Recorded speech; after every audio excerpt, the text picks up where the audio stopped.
So, welcome everyone.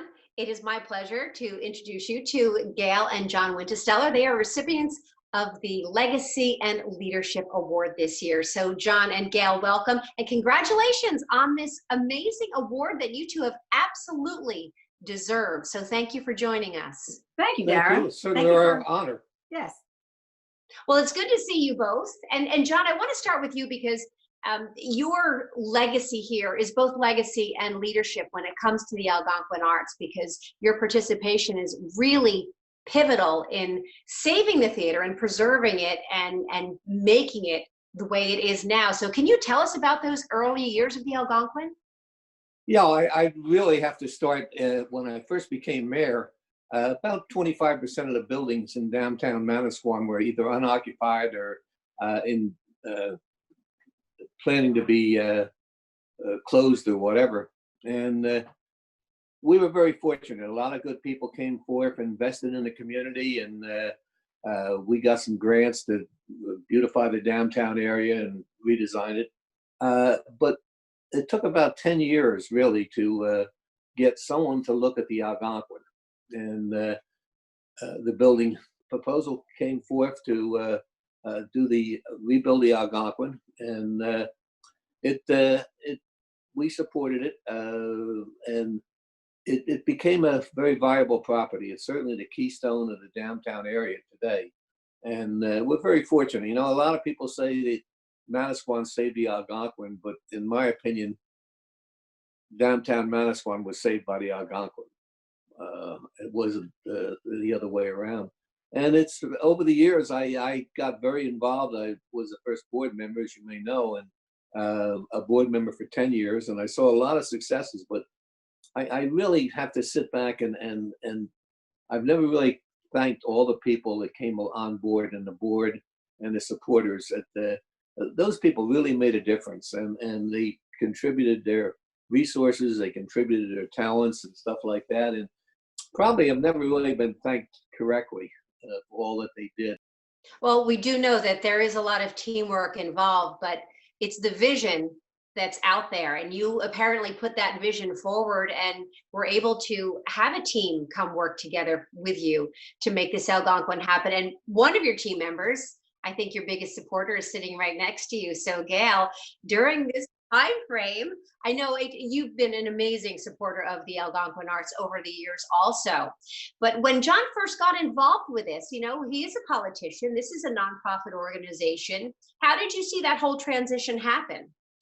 Well, actually, when he was first involved, we weren't together yet. So then when we got together, he just told me all about the Algonquin and all the wonderful things that they did. And I mean, I remember in the 70s when we used to go and they had the movies on a Sunday when there's nothing to do in a group rental, you go to the movies at the Algonquin.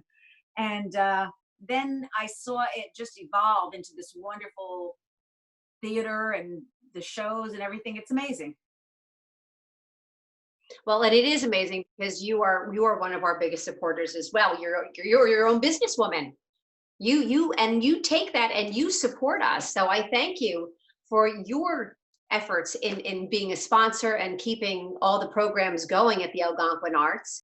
And I do like to be involved with that. I do like to sponsor any show that I can possibly sponsor. And I used to be on the playbill, and it's great. It's just great to be involved in it. The two of you have made more of a contribution by not only being a part of the theater in its beginning, but also continuing to be supporters and continuing to be there and be at our events and be at the shows and sponsor them and support us. Looking back on your many years there, John, I'm going to ask you first, what are some of your fondest memories from the Algonquin? I would say my fondest memory of or there's been several, but I have to say at the very beginning, the people that came forward and just offered their, I was down there with a bunch of people painting the walls, and it was that kind of thing. People volunteered to do this and do that. And of course, the Drews and the Mercedes led the show, but it was basically a very great opportunity for us to see the community come together. And it wasn't really a community project. So, John, when you first began the venture of turning this into an actual theater back in. Yeah, I really don't want to take any credit for a vision or anything else. I mainly wanted to see the Algonquin get reenacted. I didn't really have the Drews and the Marazides were putting forth various concepts, and just wanted an arts center in the middle of town if we could get it, as opposed to an office building. So anything I could do, it was certainly not a vision. It was more of an opportunity on my behalf to try to get things moving. And one year I was going door to door campaigning, and I was amazed at how many people wanted the theater back. And I just sort of looked down and said, well, I'd like to have it happen too, but I don't know. It's in pretty disastrous condition. And one year the canopy, the marquee fell off. It was laying on the street. When I got down there, I looked at it and I said, well, we got to fix this. So we actually hired some people to come in and at least clear it off the sidewalk. But it was something that it really happened because the community wanted it to happen. And I just happened to be fortunate enough to be mayor at the time. And what do you think changed? What do you think happened with the community when the theater became active? I can only tell you that there was a lot of joy.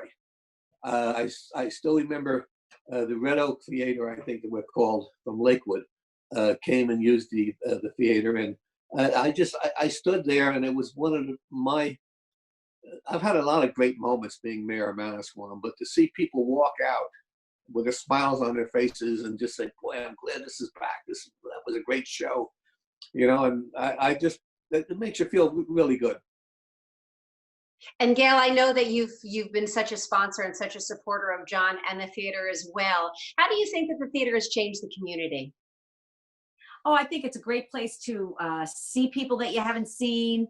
And, it's just everybody, the shows every year get more crowded, they're sold out, and everybody just goes to the shows, and it's a place to go and see everybody and then have a great show, entertainment.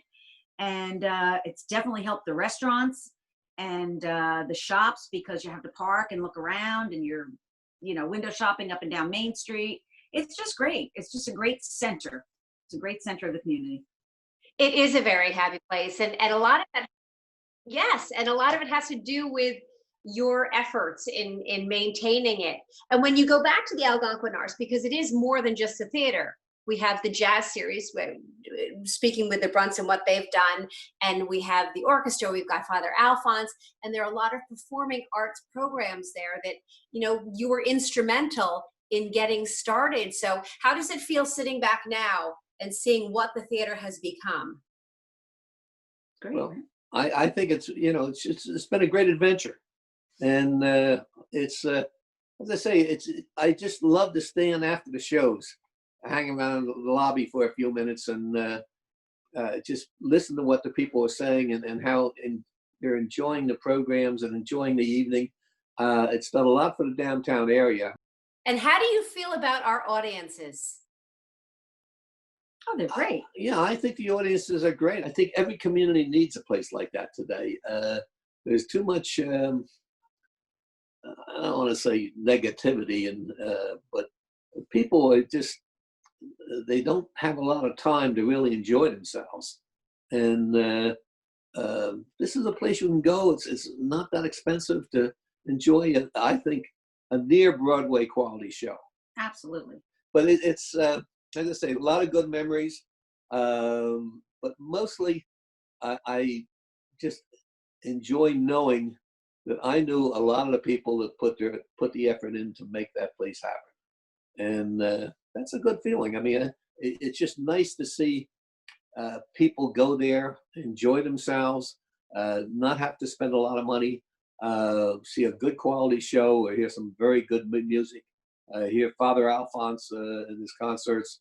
You don't get to do that often in a small town, and it does happen here. And I think it's just a wonderful thing to see people come out of there having enjoyed the show, and I look forward to getting back there. I think everybody does. You need a little levity. The levity. Well, this bash is certainly one way of keeping our community together. And thanks to you both for helping us get over these challenges. And here we are living in a virtual world with a virtual bash. And John and Gail, you're still contributing to keeping this theater going. And I thank you so much for joining us and for being a part of the Algonquin arts. Much Well, thank you, Dara. And let me say one more thing. John's name is on the bathroom wall, and that's very important.